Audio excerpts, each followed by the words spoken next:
बिस्मिल्लाहिर्रहमानिर्रहीम। नाज़रीन अस्सलाम वालेकुम, मैं हूँ मंसूर आज़म काजी। मशरिक़ वस्ता एक बार फिर शदीद कशीदगी की लपेट में है।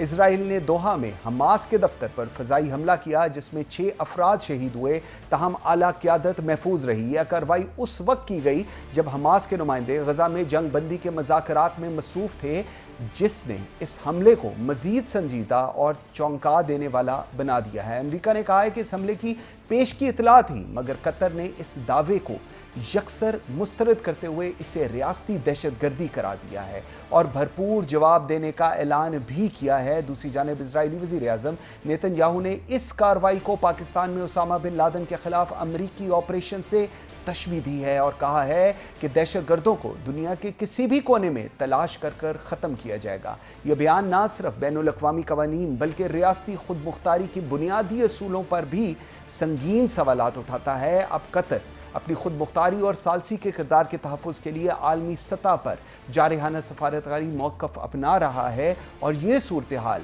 अमन, अमल, ख़ित्ते की सलामती और आलमी इंसाफ पर असूलों के लिए एक बड़ा चैलेंज बन चुकी है। इस तमाम तर मंजरनामे पर बात करने के लिए मुझे ज्वाइन किया है एयर मार्शल अरशद मलिक साहब ने। साहब, बहुत शुक्रिया आपके टाइम देने का। सर, ज़रा फरमाइएगा, इसराइल ने दोहा में हमास के दफ्तर को निशाना बनाया। आपके नज़दीक इस कार्रवाई का असल मकसद क्या था और इससे खित्ते को क्या मैसेज कन्वे हुआ है? बिस्मिल्लाहिर्रहमानिर्रहीम। काजी भाई, थैंक यू वेरी मच, बहुत शुक्रिया फॉर हैविंग विद यू। देखें, इसमें कोई दो राय नहीं होनी चाहिए कि इस प्लानिंग में अमेरिका किसी न किसी तरह से शामिल था, बिकॉज एक बहुत बड़ा उसका एक हवाई अड्डा है, सेंटकॉप का सेटअप है, जो कि एक ऐसी जगह है जहाँ पे भी जो कोई चिड़िया भी उड़ के नहीं आ सकती जब तक कि अमेरिका की आशीर्वाद ना हो। तो पहले तो इस चीज को यकसर मुस्तरद कर देना चाहिए कि अमेरिका को इसका पता नहीं था। दूसरा, 10 से 15 जहाज जब आते हैं तो क्या आपके ख्याल में वो एक दिन में उठ के आ जाते हैं? हफ्ता पहले प्लानिंग हुई होगी, हफ्ता पहले कोऑर्डिनेशन हुई होगी, और उन एसेट्स के ऊपर जब वो आके अटैक करता है तो बड़ा प्रिसीजन अटैक के साथ उन्होंने आके ये किया। दूसरी बात, ये जो जगह थी, ये 2012 से जब ये अमेरिका के कॉन्सेंट से ये दफ्तर इस्टेब्लिश किया गया और इसी कॉन्सेंट में यकीनन इसराइल का कॉन्सेंट भी शामिल था। तीसरी बात, ये कहना कि इससे खित्ते में, मेरे ख्याल में तो दुनिया के लिए एक बहुत बड़ा पैगाम है कि इस दुनिया में एक ऐसा बिखरा हुआ हाथी है, एक अथरा हुआ जानवर है जो कि किसी के काबू में नहीं है। काजी भाई, आप ये देखें कि दुनिया में आप रूस को आप सैंक्शंस का निशाना बनाते हैं कि उसने यूक्रेन पे हमला किया, हालांकि यूक्रेन के पास, रशिया के पास लेजिटिमेट राइट है कि वो अपने पड़ोस में खतरा भांपते हुए अपने सॉवरेनिटी के लिए ये जब अमल उठाता है तो आप सारे मिलकर पे उसके ऊपर अटैक कर देते हैं। लेकिन यहाँ पे एक ऐसा मुल्क जिसको आप सपोर्ट करें, जो आपके 1200 अरब डॉलर की आपके लिए सरमायाकारी करने को तैयार है, जो कि सूडान की, जो कि अफगानिस्तान की, जो कि हमास की, सब जगह पीस की बातें करने चाह रहा है, उसको आप निशाना बना के सिर्फ ये पैगाम दुनिया में देते हैं कि माइट इज राइट, और सिर्फ इजराइल भले अमेरिका का कितना बड़ा इत्तेहादी आ जाए, इजराइल के आगे सब हेच है। ये बहुत खतरनाक मैसेज है जो कि आप दुनिया को दे। बिल्कुल सही सर, जिस तरह अभी आप भी फरमा रहे हैं और हमने ये चीज़ देखी, सेटकॉप का एक पूरा सेटअप है वहाँ पर, फिर उसके बाद हम देखते हैं अमेरिका इसे अफसोसनाक करार दे रहा है और इजराइल कह रहा है कि ये अमन के लिए ज़रूरी था। ये तजाद को आप किस जाविये में देखते हैं? फिर मैं तो बड़ा क्लियर हूं इन चीज़ों में कि अमेरिका एक नहायत काबिल एतमाद साथी और दोस्त है, था और रहेगा, एक बात। दूसरी बात, मेरे ख्याल में इसमें भी कोई दो राय नहीं होनी चाहिए कि अरब ममालिक जब तक अपने पाँव पे खड़े नहीं होंगे, जब तक अपने आप को ये रियलाइज नहीं करेंगे कि अगर वो पिट्ठू बन के बैठे रहे, अगर वो डर और खौफ से रहते रहे तो उनके साथ यही कुछ होता रहेगा।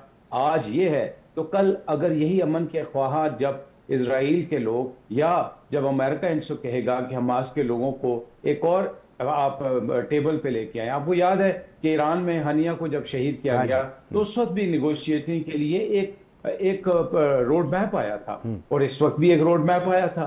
तो कल अगर खुदा न खास्ता जद्दा में या रियाद में जब रोड मैप किया जाएगा तो क्या आप उस वक्त ये तवक्को नहीं करेंगे کہ اسرائیل جیسا بدماش اس وقت بھی کوئی ایسی ہی حرکت کر دے.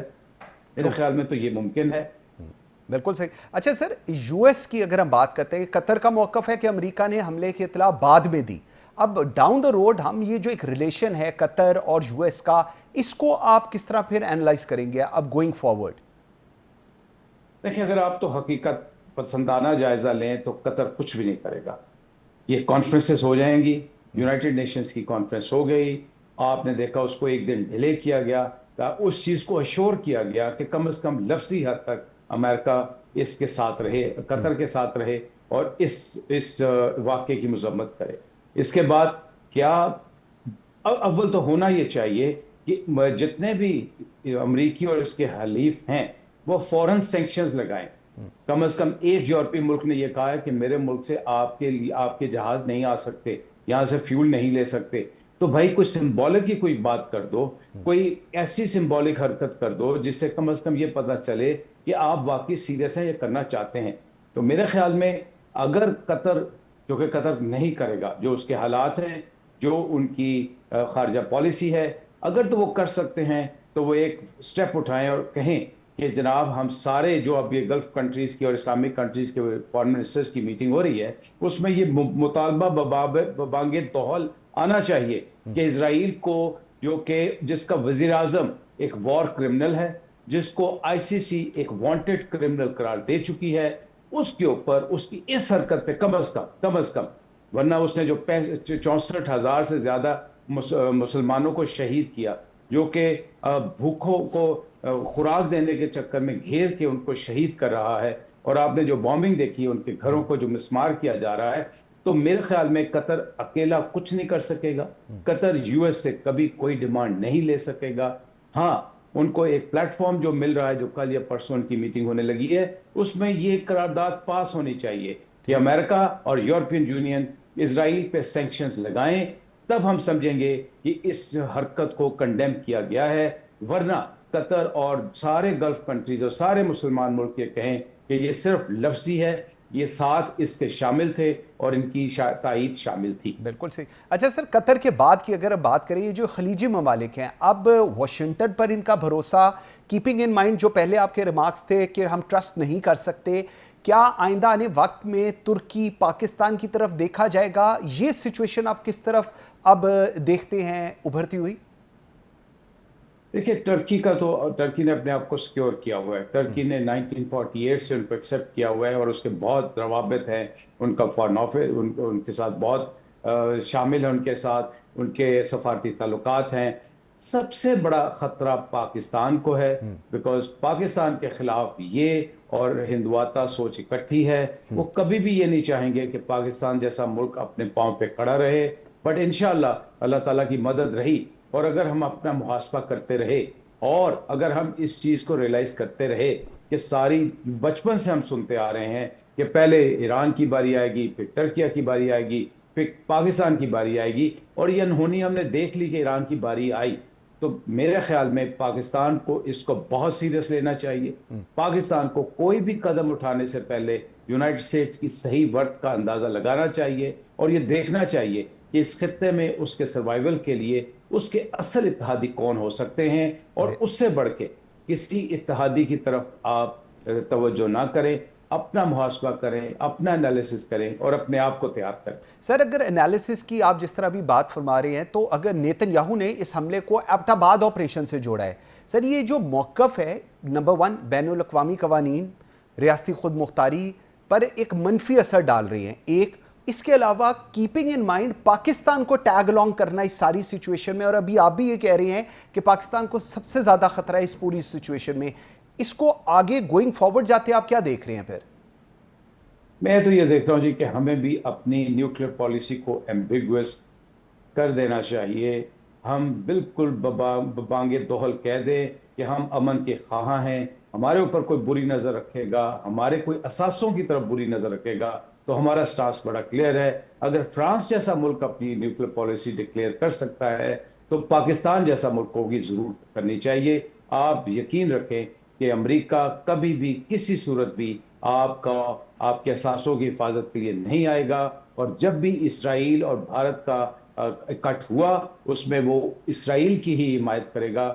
इसलिए हमें तो बड़े क्लियर अपनी फॉरेन पॉलिसी को टेलर करना चाहिए, मॉडिफाई करना चाहिए और अपने असासों की हिफाजत के लिए अपने इंतजाम ऐसे करने चाहिए कि हम दुनिया में एक मैसेज दे सकें कि हमारी सॉवरेनिटी पे कुछ हुआ तो हम बड़े क्लियर हैं। आप देखिए कैसे मुमकिन है कि वो उसको एबटाबाद से लिंक कर रहा है। Exactly. क्या अभी भी हमारे पास कोई ऐसी बात रह जाती है जिसमें हमें कोई डाउट हो, कोई शक हो कि उसकी नीयत में खोट है?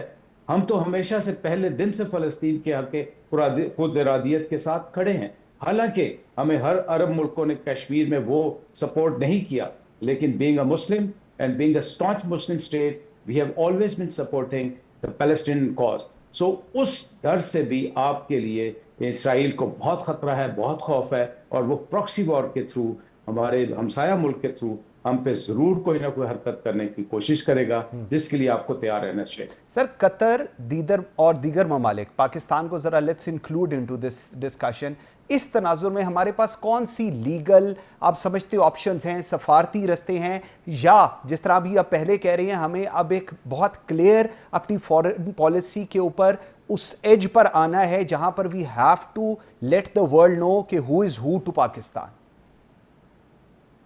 देखिए, मेरे ख्याल में तो सफारती महाज कभी बंद नहीं करना चाहिए, नेगोशिएशन कभी बंद नहीं होती। मेरे ख्याल में हमें उसमें लीड लेनी चाहिए। अल्लाह ने हमें बहुत बहुत इज्जत से नवाजा हुआ है। अब जो अगली कॉन्फ्रेंस हो रही है हम उसमें लीड लें और उसमें जाके ये बबांगे दोहल ऐलान करें और उनको कन्विंस करें कि आएं और सफारती महाज पे अमेरिका को छोड़ें, यूरोपियन यूनियन के पास जाएं और उन स्टेट के थ्रू जो आप कंडेम कर रहे हैं, लफ्जी हदों तक बरतानिया ने भी किया है, हालांकि रिफ्यूलिंग वो करके दे रहे हैं। गजा के मुसलमानों के साथ जो हो रहा है उसकी सारी सीक्रेसी और उसकी सारी इंटेलिजेंस जो हो रही है वो बरतानिया के जहाजों से हो रही है। जो फ्रांस आपका रोल अदा कर रहा है, तो इन मुल्कों के पास आप जाएं और इनके सामने ये केस बनाएं कि आए, अगर आप हमारे साथ हैं, अगर आप मुसलमानों के साथ हैं और अगर आप मजलूमों के साथ हैं और अगर आप ये समझते हैं कि गजा में इंसानियत सोच सलूक इसराइल और अमेरिका कर रहा है, तो उसकी कंडेमनेशन लफ्जों के थ्रू नहीं, प्रैक्टिकल मीन से होनी चाहिए। तो पाकिस्तान एक बहुत अच्छा रोल अदा कर सकता है। ठीक, एयर मार्शल अरशद मलिक साहब, थैंक यू वेरी मच जी, बहुत शुक्रिया आपके टाइम देने का। बिल्कुल नाजरीन, दोहा पर इसराइली हमला सिर्फ एक वाक़या नहीं बल्कि एक ऐसा सवाल है जो आलमी इंसाफ, रियासती खुद मुख्तारी और अमन के तमाम दावों को कटहरे में ले आया है। कतर का रद्द अमल अब सिर्फ अपने दिफा तक महदूद नहीं रहेगा बल्कि खित्ते की सिमत का तयन करेगा। आने वाले दिन फैसला करेंगे कि ताकत का कानून गालिब आता है या बैनुल अक़वामी इंसाफ। एक ब्रेक लेते हैं नाज़रीन, मेरे साथ रहिएगा।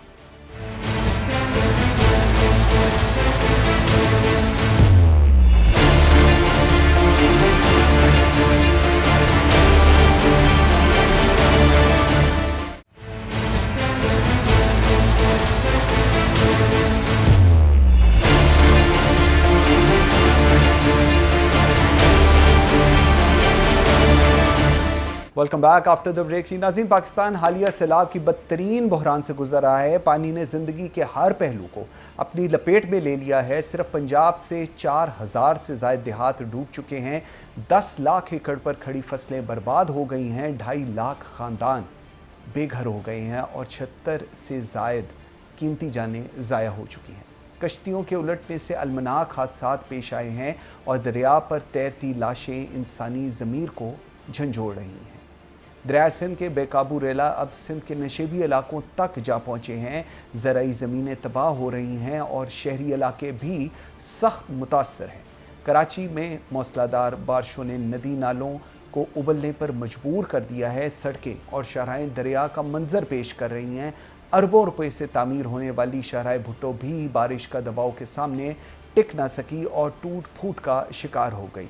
नतीजा ये कि घरों में पानी दाखिल हो चुका है, बिजली और ट्रांसपोर्ट का निज़ाम मफलूज है, बीमारियां फैल रही हैं और लाखों लोग इमदाद के मुंतज़िर हैं। हुकूमत सिंध की जानिब से रिलीफ कैंप कायम किए गए हैं और अब तक 300 से ज़ायद अफराद को महफूज मकामात पर मुंतकिल किया गया है। मगर सवाल ये है कि इस तबाही से निकलने کے لیے فوری اور مؤثر اقدامات کیا کیے گئے ہیں اور مستقبل میں مزید نقصانات سے بچنے کے لیے کیا حکمت عملی اپنائی جا سکتی ہے؟ اس تمام تر صورتحال پہ بات کرنے کے لیے مجھے جوائن کیا ہے ناصر حسین شاہ نے، صوبائی وزیر سندھ، پاکستان پیپلز پارٹی کے رہنما۔ بہت شکریہ شاہ صاحب آپ کے ٹائم دینے کا۔ فرمائیے گا، پنجن بیراج پر پانی کا بہاؤ 4,75,000 کیوسک سے تجاوز کر چکا ہے، اس صورتحال میں سندھ میں سیلاب کتنی شدت اختیار کر سکتا ہے؟ بسم اللہ الرحمن الرحیم، اللہم صلی علی محمد و آل محمد۔ دیکھیں، ہم نے سپر فلڈ کی تیاری کی ہوئی ہے، لیکن اس وقت جو پنجنت پہ صورتحال ہے وہ 5 اور جو ابھی ایکسپیکٹڈ ہے کہ 6 لاکھ تک وہاں پہ ہوگا، اور پھر وہ ہمارے ہاں 13 سپٹمبر کو گڈو بیراج تک پہنچے گا۔ تو اگر یہی رہتا ہے تو اس میں تو ہم ایک کمفرٹیبل زون میں ہیں، لیکن خدا نہ خواستہ اگر کوئی غیر معمولی بارشیں ہوتی ہیں یا انڈیا کو مزید پانی چھوڑ دیتا ہے اور وہ آتا ہے تو کچھ ایشوز ہو سکتے ہیں، لیکن ہم لوگ 8 اور 9 لاکھ تک جو ہے اس میں تو ہم سمجھ رہے ہیں کہ آرام سے گڈو بیراج سے بھی یہ پانی کے ریلے گزر جائیں گے، اور پھر سکھر بیراج بھی اور کوٹڑی بیراج بھی۔ جی، ہم نے یہاں پہ سپر فلڈ کی تیاری کی ہوئی ہے۔ سی ایم صاحب نے خود تمام بیراجز پہ گئے ہیں، جو ہمارے ریور امبیکمنٹس ہیں جو بند ہیں ان کو وزٹ کیا ہے۔ ہمارے منسٹر اریگیشن جام خان شورو صاحب پنجنت بھی گئے تھے اور وہ وہیں پہ ہی ہیں، اور سی ایم صاحب نے مختلف وزراء کی ڈیوٹی بھی لگائی ہے کہ وہ نگرانی کریں بندوں کی، امبیکمنٹس کی، کہ کہیں کوئی اس طرح کی صورتحال ہوتی ہے تو فوری طور پر وہاں پہ اس پر کام کیا جائے۔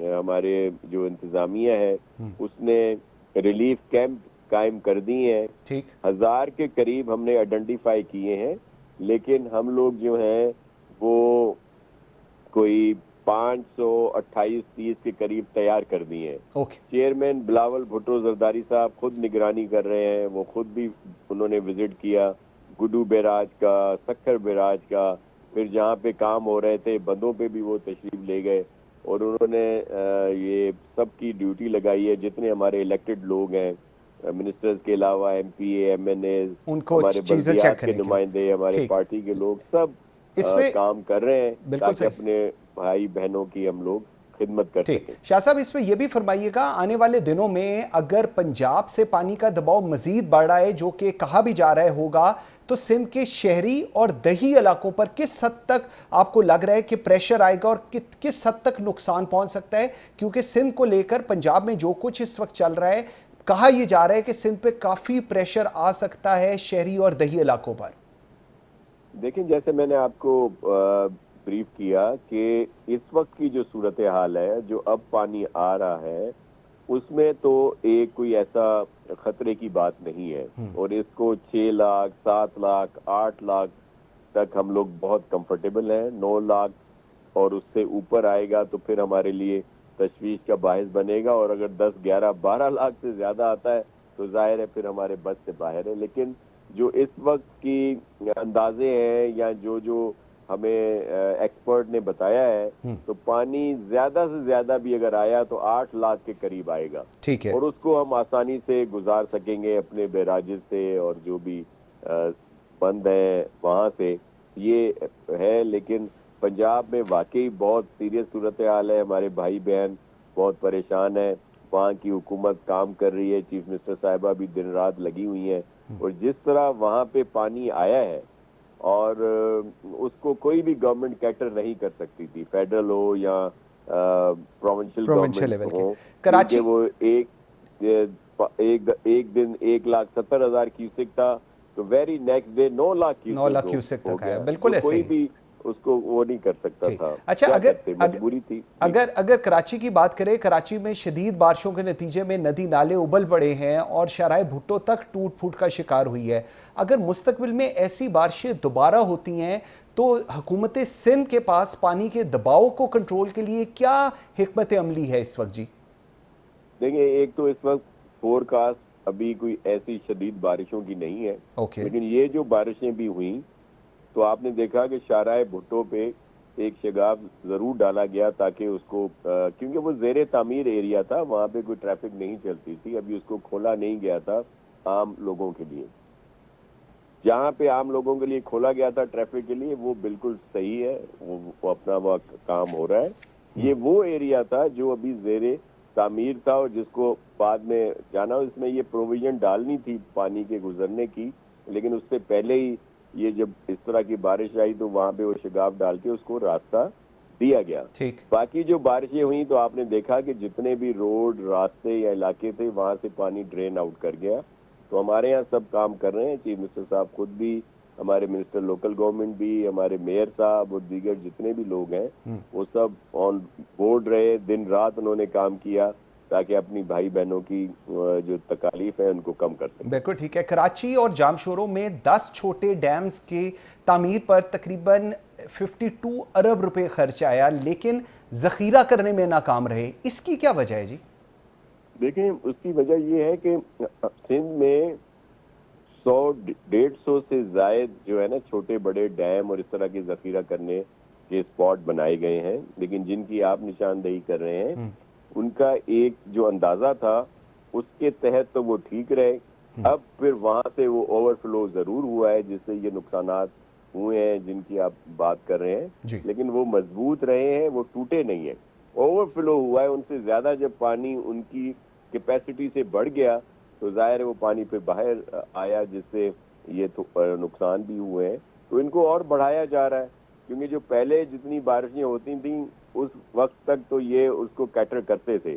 اب جس طرح غیر معمولی بارشیں ہو رہی ہیں تو ظاہر ہے اب ان کی کیپیسٹی کو بڑھایا جائے گا اور اس سے بڑے جو ہے وہ اس طرح کے ڈیم یا ذخائر کے جو ایریا ہیں وہ بنائے جائیں گے. کیونکہ اس کے بارے میں آڈیٹر جنرل کی رپورٹ میں بھی ان ڈیمز کے اوپر بڑے کوشچن اٹھائے جا رہے ہیں. اچھا آگے چلتے ہیں, شہری علاقوں میں ندی نالوں کی صفائی اور تجاوزات کے خاتمے کے لیے پالیسی کیا ہے اور اس کے عملی اقدامات کیا ہیں؟ کیونکہ کہا یہ جا رہا ہے کہ جی پہلے بھی مانسون کی بارشیں آئیں, کراچی ڈوبا رہا, 10-10 گھنٹے لوگوں کو لگے ایک جگہ سے دوسرے جگہ پہنچنے میں. اب اس وقت حکومت سندھ کی کیا حکمت عملی ہے اس چیز کو ایڈریس کرنے کے لیے؟ دیکھیں یہاں پہ جو اصل یہاں کا نالے ندیاں کہہ لیں یا نالوں کی جو کیپیسٹی ہے وہ 40 سے 50 ملی میٹر تک کی ہے, لیکن جب ظاہر ہے غیر معمولی بارش ہوگی تو ایشو ہوتے ہیں. کافی سالوں سے ظاہر ہے سندھ میں گورنمنٹ پاکستان پیپلز پارٹی کی ہے اور پھر وہ سارا آن ریکارڈ ہے کہ یہاں پہ تھوڑی بارش کے بعد بھی کئی دنوں تک روڈ موٹریبل نہیں رہتے تھے, پانی کھڑا رہتا تھا. تو بہت سارے علاقوں کو بہتر کیا, وہاں کے جو باٹل نیکس تھے ان کو صحیح کیا. اسی وجہ سے جب بارش ہوتی ہے ظاہر ایشو ہوتے ہیں, ٹریفک ایک دم نکلتا ہے, ٹریفک پھنس بھی جاتا ہے, لوگوں کو تکلیف ہوتی ہے. لیکن جیسے بارش تھمتی ہے تو پھر آپ نے دیکھا ہوگا کہ کچھ ہی گھنٹوں میں پانی ڈرین آؤٹ ہو جاتا ہے. لیکن اس کی کیپیسٹی بڑھانے کی بھی اس پہ کام ہو رہا ہے. اور دیکھیں یہ کلائمیٹ چینج ہے, گلوبلی یہ ساری چیزیں ہو رہی ہیں.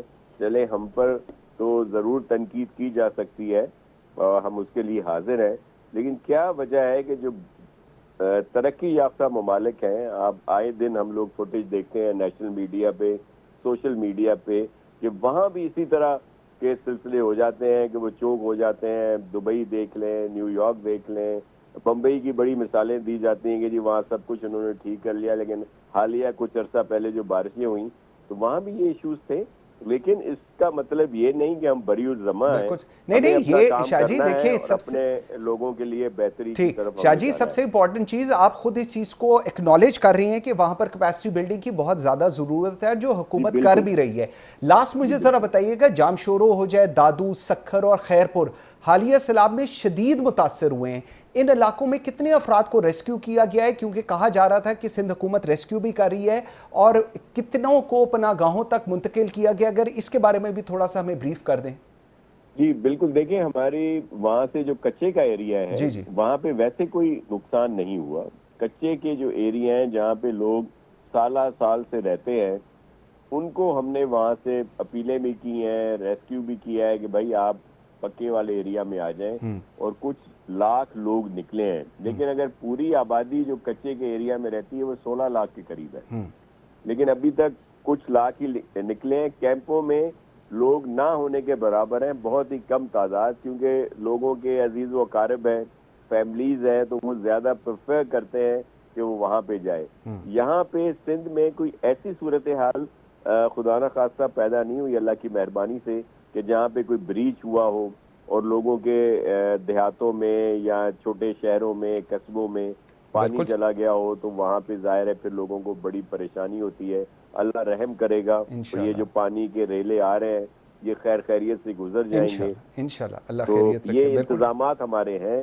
خدا نہ خواستہ کوئی ایسی صورتحال ہوئی تو جیسے میں نے کہا کہ سپر فلڈ کی ہم نے تیاری کی ہوئی ہے اور اس پہ کیمپس بھی قائم ہیں. ہماری 1112 کی ٹیمیں بھی ہیں, ہیلتھ کی ٹیمیں بھی ہیں. بالکل ٹھیک. ان کے لیے لائیو سٹاک کے لیے جو ہمارے ویٹرنری ڈاکٹر ہیں ان کی کیمپس بھی ہیں جو ان کو وہاں پہ ویکسین بھی کر رہے ہیں اور ان کی دیگر جو بھی جس چیز کی ضرورت ہے ہمارے بھائی بہنوں کے لیے اس کے لیے ہم پوری کوشش کر رہے ہیں. بالکل ٹھیک ہے. ناصر حسین شاہ صاحب تھینک یو ویری مچ جی, بہت شکریہ آپ کے ٹائم دینے کا.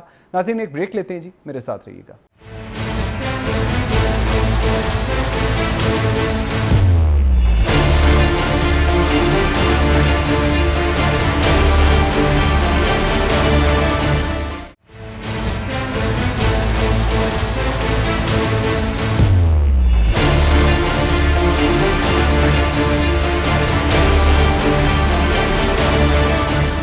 Welcome back after the break. ناظرین کالا باغ ڈیم کا معاملہ صرف پانی کے ذخائر اور ترقیاتی منصوبوں کا نہیں بلکہ آئین پاکستان کے تحت وفاق اور صوبوں کے درمیان اختیارات اور اعتماد کے توازن کا ایک نہایت سنجیدہ امتحان ہے. آئین کے آرٹیکل 153 کے تحت کونسل آف کامن انٹرسٹ کو یہ اختیار دیا گیا ہے کہ وہ قدرتی وسائل اور بڑے منصوبوں کے حوالے سے وفاق اور صوبوں کے درمیان پالیسی سازی اور تنازعات کے حل میں کردار ادا کرے. اسی پس منظر میں سندھ, خیبر پختونخوا اور بلوچستان کی صوبائی اسمبلیوں کی جانب سے متفقہ قراردادوں کے ذریعے کالا باغ ڈیم کی مخالفت کو ایک واضح آئینی موقف کے طور پر دیکھا جا رہا ہے. ہمارے قانون کے مطابق اگر وفاق صوبائی اسمبلیوں کے ان فیصلوں کو نظر انداز کر کے یک طرفہ طور پر ڈیم کے تعمیر کا کام شروع کرتا ہے تو یہ نہ صرف آئین کے آرٹیکل 154 میں دیے گئے سی سی آئی کے فیصلہ سازی کے طریقہ کار کے برعکس ہوگا بلکہ صوبائی خود مختاری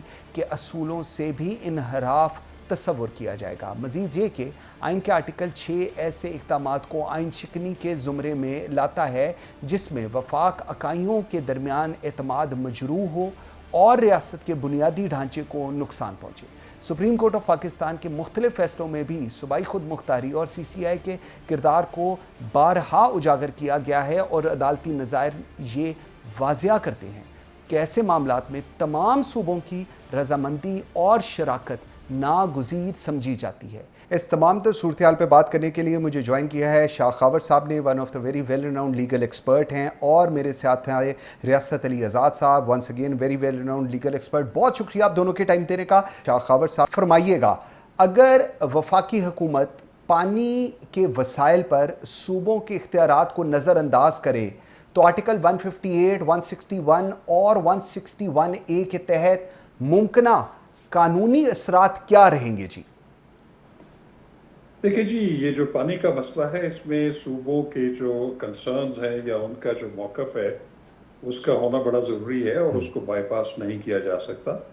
اور یہ جو پانی کا مسئلہ ہے اس پہ تو میں سمجھتا ہوں کہ جو ہمارا پلاننگ کمیشن ہے اس کو اس کے اوپر پوری ایک پلاننگ جو ہے وہ ایوالو کرنی چاہیے سارے صوبوں کو اس میں شامل کر کے, کیونکہ یہ ہر سال پری مونسون اور مونسون جو بارشیں ہوتی ہیں اس کے بعد ایک تباہی آ جاتی ہے. ایک پانی ہمارے ویسے کمی ہے لیکن پانی آ جاتا ہے کہ پھر وہ اور شہروں میں, قصبوں میں, دیہاتوں میں وہ تباہی مچا کر پھر دریائے سندھ میں جو ہے وہ چلا جاتا ہے. تو اس کے بارے میں میں سمجھتا ہوں کہ ایک دور رس پالیسی ضرور بنانی چاہیے تمام صوبوں کو آن بورڈ لے کر, اور یہ میں سمجھتا ہوں کہ ایک بہت امپورٹنٹ مسئلہ ہے. حالانکہ لیکن پرابلم یہ ہے قیس صاحب کہ ہماری جو پولیٹیکل گورنمنٹس ہوتی ہیں ان کا ڈیوریشن 5 سال ہے اور انفارچونیٹلی وہ بھی پورا نہیں ہوتا. تو وہ یہ کہتے ہیں کہ ہم کوئی ایسے کام کر جائیں کہ وہ بظاہر نظر آنے والے ہوں, جس کی کوئی شیپ نظر آئے, پل بن گئے ہیں, فلانی چیز سڑکیں بن گئی ہیں, واٹر ویز بن گئی ہیں. लेकिन डैम्स जो हैं या इस तरह की जो दूरदर्श चीजें हैं, इसके लिए बहुत टाइम चाहिए और उसके लिए फिर आपके पॉलिटिकल एडवांटेजेस आपको नहीं मिलते। मेरा ख्याल है कि ये एक लैकिंग है। तो इस पे एक नेशनल सतह के ऊपर तमाम पॉलिटिकल पार्टीज को, तमाम सूबों को ऑन बोर्ड करके इस इम्पोर्टेंट इशू के मुताबिक एक कंसेंसस डेवलप करें। इसके शॉर्ट टर्म और लॉन्ग टर्म जो मंसूबे हैं उन पे उनको न सिर्फ इनिशिएट करें बल्कि उसके लिए फंड्स भी एलोकेट करें। Very right. तो वरना ये मसला जो है हमारे लिए दिन ब दिन और हर साल वो लोगों के लिए मसाइल पैदा करेगा। बिल्कुल ठीक। रियासत अली आज़ाद साहब, अगर वफाक तीनों सूबों की मुखालफत के बावजूद कालाबाग डैम तामीर करे तो आइन क्या कहता है और अदालत किस हद तक इसकी तशरीह कर सकती है? इसको ज़रा सा हमें एडवाइस कीजिएगा इस पे। काई साहब, बात यह है कि चूंकि 18वीं तरमीम के बाद जो सूबों को अख्तियारात तफवीज़ किए गए और जो प्रोविंशियल ऑटोनमी उसके अंदर दी गई, मैं समझता हूं कि उसका एहतराम फेडरल गवर्नमेंट को करना चाहिए। हाँ, देखें जितने भी डैम्स बने हैं हमारे पाकिस्तान के अंदर, वो तकरीबन मार्शल लॉ के दौर में किसी डिक्टेटर ने, अयूब खान ने वो बनाए थे, लेकिन उसके बाद बड़ा कोई डैम नहीं बन सका। हालांकि पाकिस्तान के अंदर जितना हर साल बारिश का और ये फ्लड से पानी आता है, उसके लिए डैम, उसकी स्टोरेज, उसके लिए रिजर्वायर्स बहुत ज़रूरी हैं। लेकिन ये पॉसिबल नहीं है कि अगर एक सूबा या दो या तीन मुखालफत कर रहे हो और जो वफाकी हुकूमत उसके बावजूद वो ऐसा बनाता है, तो मैं समझता हूँ कि वफाक को और उसकी यूनिटी को नुकसान हो सकता है जो हम किसी सूरत में बर्दाश्त नहीं कर सकते। मैं भी बतौर शहरी पाकिस्तान ये कहता हूँ कि काला बाग डैम बनना चाहिए। पाकिस्तान से कोई शख्स बड़ा नहीं है। पाकिस्तान की जो इम्पोर्टेंस है, जो मुल्क की इम्पोर्टेंस है, जो लोगों की इम्पोर्टेंस है, वो किसी शख्स या किसी पॉलिटिकल पार्टी से बालातर है। मैं समझता हूँ कि तमाम के अंदर ये एक बैठ के कंसेंसस के साथ इस इशू को टेकअप करना चाहिए। बिल्कुल ये नागुज़ीर है कालाबाग डैम, और इसके अलावा छोटे छोटे और डैम जैसे कि भाषा डैम और बाकी कोई 3-4 डैम पाकिस्तान में इस वक्त अंडर कंस्ट्रक्शन है। लेकिन मैं समझता हूं कि पहले ही हमने इस मुल्क के साथ जो हशर कर रखा है। आपने देखा कि 1971 में हमने जब अपनी एक जो लोगों की विल थी हमने उसको इम्प्लीमेंट नहीं किया था, तो उसके कॉन्सिक्वेंसेस और रिजल्ट आपके सामने। तो खुदा निखास्ता ऐसा नहीं होना चाहिए। सारे पाकिस्तानी, तमाम लोग, तमाम पॉलिटिकल पार्टीज और उसके जो वर्कर्स हैं वो मोहब्बे वतन है, उनको ऑन बोर्ड लेके करना चाहिए, लेकिन पहले कंसेंसस करना चाहिए। बिल्कुल। शाह खावर साहब, जिस तरह अभी रियासत अली आज़ाद साहब भी कह रहे हैं, अब अगर इसका एक और पर्सपेक्टिव ये है कि इंडस रिवर सिस्टम अथॉरिटी और कौंसल बराए मुश्तरका मफाद CCI के इख्तियारात डैम के फैसले में किस हद तक मौसर हैं और आईनी हैं, क्योंकि ये जो अब डिबेट एक नई शुरू हो रही है, अगर सूबे एग्रीड नहीं हैं तो फिर वफाक कैसे इस चीज़ का इनिशिएटिव लेकर ये सारा कुछ मैनेज कर सकता है? इसके अंदर CCI के भी इख्तियारात और अदरवाइज भी, इसके ऊपर भी ज़रा अपना ज़रा व्यू दीजिएगा। जी बिल्कुल, बल्कि मैं ये बात करने ही वाला था कि ये इस तरह के जो मसाइल हैं जिसमें सूबे इन्वॉल्व है, सूबे उसमें स्टेक होल्डर्स हैं, तो इसलिए जो आइन में काउंसिल ऑफ कॉमन इंटरेस्ट बनाई गई है CCI जी, वो इसीलिए है कि इस तरह के जितने भी मेगा चीज़ें हैं जिसमें तमाम सूबे उनका इंटरेस्ट है या उनके स्टेक्स इन्वॉल्व हैं, तो उनको ऑन बोर्ड लेना ज़रूरी है। और ख़ास तौर पे ये जो इंडस रिवर और जितने भी आगे इन्होंने एडवांसमेंट्स करनी है या नहरें निकालनी है या रिजर्वायर्स बनाने हैं, तो इसमें सूबों की कंसेंसस बहुत ज़रूरी है। और अगर ऐसी कोई कोशिश की गई कि जिसमें सूबों की कंसेंसस को बालाताक रखते हुए वफाक को कोई ऐसे इख्तियारात दे दिए जाएं कि वो उनकी राय का एहतराम किए बगैर अपने तौर पर जो है ये कोई ऐसा प्रोजेक्ट कर सकता है, तो मैं समझता हूँ कि वो हमारे वफाक के लिए एक बड़ा नुकसानदेह होगा। चूँकि हमारा जो मुल्क है वो एक वफाक है, उसकी 4 इकाइयाँ हैं और ऐसे मामला जिसमें किसी एक इकाई का भी कोई जो है वो उसकी हक तलफी हो रही हो या उसका कंसेंसस डेवलप ना हो रहा हो, तो मेरा ख्याल है कि ऐसी चीज़ों से इज्तनाब करना चाहिए।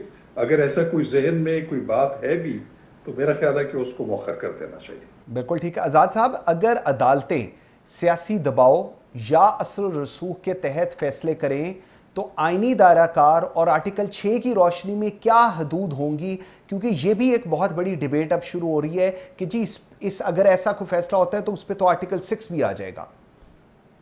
जो काजी साहब फैसले होते हैं अदालतों के, वो एक एक्ट है जिसके तहत तमाम जजेस को उसके अंदर इम्यूनिटी हासिल है। उनके ऊपर आर्टिकल 6 वो फैसला गलत हो सकता है, वो बदनीति पे मबनी हो सकता है, लेकिन आर्टिकल 6 के लिए बड़ा आर्टिकल 6 के अंदर वाजे कर दिया गया कि यानी बाय यूज ऑफ फोर्स और by show of force, constitution उसका कोई आर्टिकल, सब article, comma, hyphen, full stop अगर उसको सस्पेंड कर दिया जाए या एब्रोगेट कर दिया जाए या एबियंस में रख दिया जाए या बदनीति के साथ उस पे अमल दरामद ना किया जाए तो फिर आर्टिकल 6 होता है। लेकिन जो जुडिशरी या अदालतों के फैसले हैं वो जैसे भी हों उनके ऊपर आर्टिकल 6 नहीं लगता। मैंने जैसे कहा कि उनको प्रोटेक्शन हासिल है, हाँ, लेकिन पाकिस्तान के अंदर इस वक्त जितनी भी अदलिया 26वीं तरमीम के बाद काम कर रही है वो बिल्कुल नो डाउट इस वक्त अदलिया नाम की पाकिस्तान में कोई चीज नहीं है।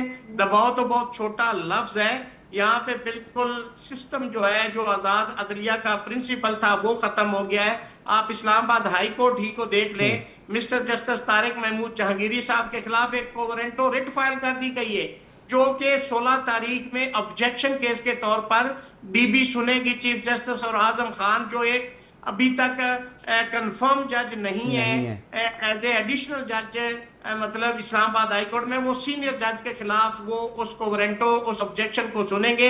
हालांकि आइन के अंदर काजी साहब ये बता दिया गया है कि किसी भी जज को सिर्फ आर्टिकल 209 के तहत सुप्रीम जुडिशल काउंसिल उसको घर भेज सकती है या अल्लाह की जात उसको उठा ले, उसका वक्त पूरा हो जाए।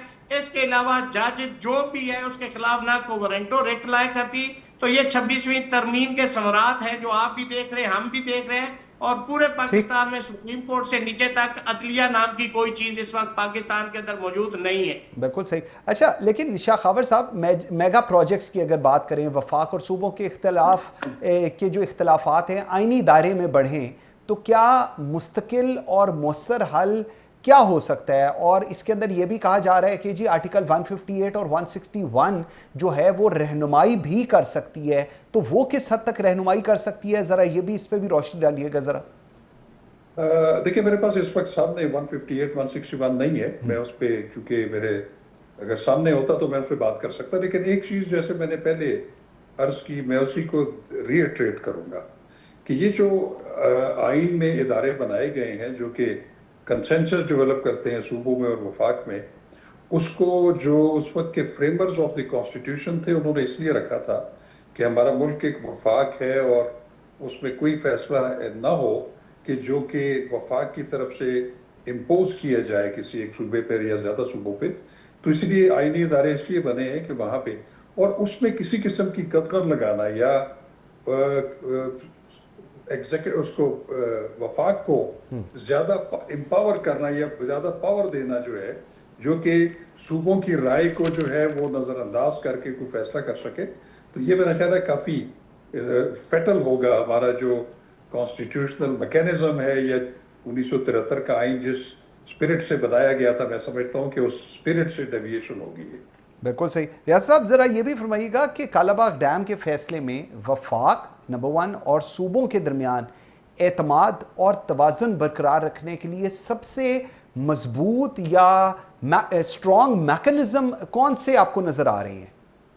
मैं समझता हूँ कि इस पे एपीसी बुला लेनी चाहिए और तमाम को सबसे पहले तो ये बताएं कि जो लोगों के तहफ़्फ़ुज़ात है कि जी देखे सैलाब आएगा तो नौशहरा डूब जाएगा, सैलाब आएगा तो सिंध को नुकसान होगा, सिंध का पानी जो है उसको नुकसान होगा, तो ये उनके तफज़ात जो एक्सपर्ट हैं, जो इंजीनियर हैं जिन्होंने बनाना है वो बताएंगे। देखिए, सैलाब से हर साल आप नौशहरा के अंदर आपने देखा होगा कि पानी तो फिर भी आता है, सैलाब तो फिर भी आता है, ये नहीं हर साल, लेकिन अगर उस पानी को स्टोरेज कर ली, जो पाकिस्तान एक ज़रई मुल्क है जिसको हम कहते हैं एक ज़रई मुल्क है, उसके अंदर अगर पानी नहीं होगा तो ज़राअत कहाँ से होगी, आपकी मईशत कहाँ से उठेगी। तो ये सारी चीजें डिस्कस करके तमाम पॉलिटिकल पार्टीज को, चूंकि मैं अगर एक्सपर्ट नहीं हूं, तो मैं कोई भी बात मफरूजे पे कर सकता हूं, लेकिन जब कोई एक्सपर्ट आके बैठ के उन लोगों को ये सारा बताएगा कि इसके नुकसानात नहीं है, इससे फवायद ही फवायद है, इससे मईशत भी बेहतर होगी, ज़राअत भी बेहतर होगी, सूबों को पानी, अगर किसी सूबे के साथ टेक्निकली कोई उसको फायदा कम मिल रहा है तो उसको किसी और तरीके से रॉयल्टी की सूरत में कंपनसेट किया जा सकता है, लेकिन ये बिल्कुल नामुमकिनात में से नहीं है कि जी आप अड़ गए हैं तो अड़ गए हैं। देखिए, मुल्क सबसे पहले जरूरी है, आप लोगों के तफज़ात दूर करें और वहां पे बैठ के in the interest of nation, in the interest of country, कि हमारी सर्वाइवल है। आज की बात छोड़ दें, आप 100 साल आगे देख के अपना फैसला करें कि हमें आज तो गुजारा हो रहा है, जब हमारी पॉपुलेशन भी बढ़ेगी, हमें बहुत सारे जरूरियात बढ़ेंगी, हमारी ज़राअत जो है वो मीट नहीं कर सकती, तो वो कैसी होगी जो आज आपकी जनूबी पंजाब वाली साइड पे जैसे सैलाब आए हुए पानी है, अगर आप यहाँ स्टोर होता तो शायद ये सूरत वहां ना होती। और दूसरी सूरत ये भी है कि जो चोलिस्तान का इलाका है वो बंजर एरिया है, वहां पे पानी की जरूरत है। यहाँ पे आप पानी स्टोर करके डैम्स के अंदर उन इलाकों को पानी फराहम करके एक तो मुल्क को फर्टाइल किया जा सकता है, ज़राअत को बेहतर किया जा सकता है। तो ये सारी चीजें जो इसके फवायद हैं वो लोगों को बताने जरूरी है, को बताएं तो ये मसला हल हो सकता है। ठीक। शाह खावर साहब, लास्ट जरा मुझे बताइएगा, ये जो पूरा हम इसको अगर मैं कहूँ कि आईनी तवाज़ुन के तहफ़्फ़ुज़ के लिए ये जो मुत्तफ़िका कानूनी और सियासी फ्रेमवर्क है ये बनाना कितना मुश्किल है, और इसके अंदर जिस तरह अभी बात हो रही है कि एक्सपर्ट्स आएँ और आके ब्रीफ करें ताकि तमाम प्रोविंसेस या उनके जो रिजर्वेशंस हैं इस चीज़ों को लेकर उसको नलिफाई किया जाए और उनको बताया जाए कि इससे किसी सूबे पे कोई इम्पैक्ट नहीं आएगा, कितना इंपॉर्टेंट है ये, और इसमें वंस अगेन जो वफाक है वो क्या किरदार अदा करे? देखिए, मेरा ख्याल है कि इस पे पहले कुछ एफर्ट्स हो भी चुकी हैं, वो गो के इतनी इफेक्टिव एफर्ट्स नहीं हुई, लेकिन देखिए गलतफहमियां हैं और शायद ईगो का भी मसला बना हुआ है। जैसे कालाबाग डैम है, उसके ऊपर 2 सूबे जो हैं उनका बहुत ज़्यादा तहफ़्फ़ुज़ात हैं, सिंध के और केपीके और उनकी जो नेशनलिस्ट पार्टीज़ हैं। तो मेरा ख्याल है कि कंसेंसस डेवलप करना बहुत ज़रूरी है, लेकिन उसके साथ साथ ये भी है कि जिस हुजम का आप कालाबाग डैम बनाना है उस पर उसको वायबल तो है कि उसकी ज़रूरत है, लेकिन अगर वो एक्सेप्टेबल नहीं है, उस पर कंसेंसस डेवलप नहीं हो सकता, तो मेरा ख्याल है कि फिर उस पर ज़्यादा तवानाई खर्च करने की ज़रूरत नहीं है, उसका मुतबादल निकाला जाए। जैसे अभी रियासत अली आज़ाद साहब फरमा रहे थे कि आप वहाँ पे उससे छोटे रिजर्वायर्स बनाएं, वाटर रिजर्वायर्स बनाएं, ठीक कह रहे हैं, बिल्कुल बनाएं, क्योंकि उससे आपका जो आपकी इरिगेशन है, आपका एग्रीकल्चर है, वो ज़्यादा जो है वो उस पर वसअत आएगी, वो ज़्यादा एम्पावर होगा वो वाला शोबा। तो मेरा ख्याल है कि आप उस साइड पे चले जाएं कि आप डैम्स बनाएं, ज़्यादा बनाएं, पानी स्टोर करें, जहाँ जहाँ पे उससे बिजली बन सकती है आप उसको इस्तेमाल करें, वरना वो आपकी ज़राअत के लिए तो बड़ा फ़ायदेमंद है। तो बजाय इसके कि वो पानी तबाही मचाकर और एक बहुत बड़ा नुकसान देकर लोगों को भी और मुल्क को भी बहरे उसमें अरब में जो है वो गिर जाता है, तो उससे बेहतर है कि आप लॉन्ग टर्म पॉलिसी, जैसे मैंने पहले आपको अर्ज किया, वो इनको बनानी पड़ेगी। गो कि उसके शॉर्ट टर्म रिजल्ट्स नहीं होंगे, लेकिन आने वाली नस्लें जो हैं वो उससे फैज़याब होगी। बिल्कुल ठीक है। शाह खावर साहब, थैंक यू वेरी मच। रियासत अली आज़ाद साहब, बहुत शुक्रिया जी आप दोनों के टाइम देने का। अंधेरों के सफ़र में भी जलाए रखो दुआ की लौ, अंधेरों के सफ़र में भी जलाए रखो दुआ की लौ, कि शायद कल का सूरज रोशनी का पैगाम लेकर आए। नाज़रीन, लगता है ज़मीन ने अपनी बर्दाश्त का दामन फाड़ दिया है और आसमान ने भी अपनी रहमत के दरवाज़े बंद कर दिए। पंजाब के दरियाए चनाब, रावी और सतलज अपने गज़ब में ऐसी क़यामत बर्पा कर रही हैं कि लम्हों में बस्तियाँ सफ़ाए हस्ती से मिट रही हैं। घरों की छतें पानी में दफन, सुनहरी खेत उजड़ी हुई लाशों की तरह, और ज़िंदगी भर की जमा पूंजी लम्हों में मट्टी का ढेर बन चुकी है। झंग, गुजरात, चिन्योट, लाहौर और कसूर में इंसानियत की बेबसी चीखों में ढल गई है। दरियाए चनाब के रैले ने गुजरात से मुल्तान तक तबाही की वो दास्तान लिखी है जिसे देखकर आंखें पथराई जाती हैं। झंग शहर को बचाने के लिए सदियों पुराना रिवाज पुल कुर्बान हो गया और जलालपुर पीरवाला में लोग छतों और दरख्तों पर पनाह ढूंढने पर मजबूर हैं। किश्तियों पर हिजरत के काफ़िले निकल रहे हैं, मगर हर सिमत कर्ब, आहों और सिसकियों का शोर है। दरिया सतलज ने कसूर और गिरदोनवा को निगल लिया है और अब इसका बेकाबू रैला सिंध की सिमत बढ़ रहा है। सखर, गुड्डू, कोटरी के नशेबी इलाके एक एक करके पानी में डूब रहे हैं। लाखों लोग बेसरो समानी के आलम में घर बार छोड़ने पर मजबूर हैं। ये वो सैलाब है जिसने 1988 की हौलनाकियों को भी पीछे छोड़ दिया है। ये वो लम्हा है जब इंसान मुकम्मल बेबस है और कुदरत अपने जलाल में है। ज़िंदगी मौत के दहाने पर खड़ी है और उम्मीद बेबसी के गिरदाब में डूबी हुई है। दिल के सहराओं में सदा दे रहा है एक ही सवाल, दिल के सहराओं में सदा दे रहा है एक ही सवाल, कब बरसेगी वो बारिश जो फ़कत रहमत हो। फिर भी आहों और सिसकियों के इस समंदर में लोग दुआ की शमा जलाए बैठे हैं कि शायद आने वाली सुबह रोशनी और राहत का प्याम लेकर तलू हो। अल्लाह ताला इस आफत को अपनी रहमत में बदल दे और हम सबकी मुश्किलात को आसान फरमाए। आमीन सुम्मा आमीन। इसके साथ ही नाज़रीन, मुझे मंसूर आज़म काज़ी को इजाज़त दीजिए। अल्लाह हाफ़िज़।